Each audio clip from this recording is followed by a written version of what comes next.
Hello everyone, I hope you're well. Today I'm going to teach you how to cast on, so that's how to get your stitches on to your needles to start your project. So I'm going to get straight into it. You'll have your ball of wool. You need to find the end of that ball of wool, and this end I'll be calling my tail end, and then the ball end is going to be this end here. So what we're going to do first up is you need to work out how many stitches you need on your needle, and depending on that, that's how long you'll need your tail end. So I'm just going to do a few stitches to show you. So I'll do it about that length. You're going to want to do a slip knot. So how you do that is you just take your tail end, put it behind the wool, as you can see there, and then if you just pinch that bit together and then just let it flap back on itself. So let that flap back. And that's it, that's your slip knot. So then you're going to put this slip knot on to your needle. So you put it onto the needle and then just pull both ends, ball and tail end, and that's it. You've done your first stitch for your project, is completely done. So to do the other ones, if you know how to knit, basically your hand that doesn't have the knitting needle in it becomes a knitting needle. So how you do it is you grab the tail end. It's really simple the more you do it. That's the thing I would say. It might look difficult now, but it's not. The more you do it and you get the motions of it, it becomes a lot easier. So you've got your tail end. I do mine with my thumb. So I get my thumb like that, and then I wrap it round the wool. So there. So it's like it's on a knitting needle. And then with my knitting needle, I just pull it through. So pull it through as if my thumb is a needle, pull it through. Put the wool round like you would if you're knitting, and then just slip it on. And there, we've got 2 stitches now on your needle. So I'm going to do it a few times so you can see it. So I've got my thumb here. My thumb is going to go round the wool. Pull it quite tight as well. So it's going to go round the wool like that. So it's completely wrapped around my thumb.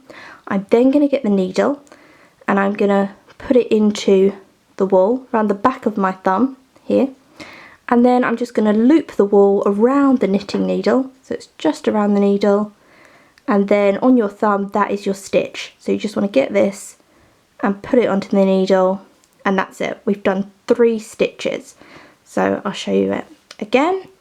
So you've got your thumb, just going to wrap it round so that the wool is all the way around your thumb, then get your needle like you would like when you're knitting, and just put it around the back of the thumb like that, and you can hold it, you know, however way you want to. And then with your ball end, you are just going to loop it around just the knitting needle.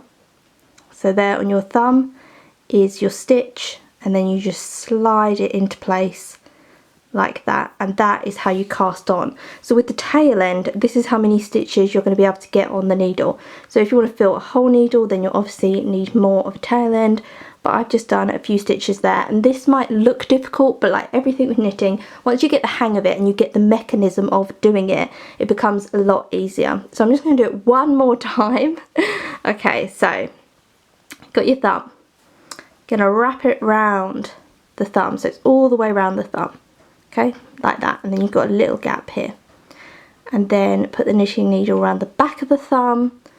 You've got the ball end, it's going to go around the knitting needle, and then with the thumb just slip it on. So I'll show you that with knitting. So then your first row is done. So say this is your first row, then you would just knit it. Your first row is always a bit tight, so you're going to want to kind of loosen it up a little bit because it's always tight. So knitting, of course, you just slip it through, slip it round and over and off. So you can see you're doing that same kind of mechanism with your thumb when you're casting on, and it might just be, like I said, like a little bit tight your first row that you do.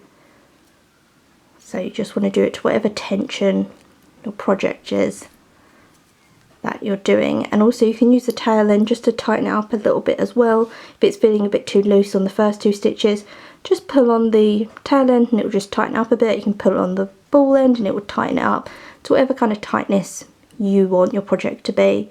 And that's it, that's how you cast on. So as soon as you cast on, you can then start all your lovely knitting projects. So I'm going to end this video here, and I'll see you again soon for another one.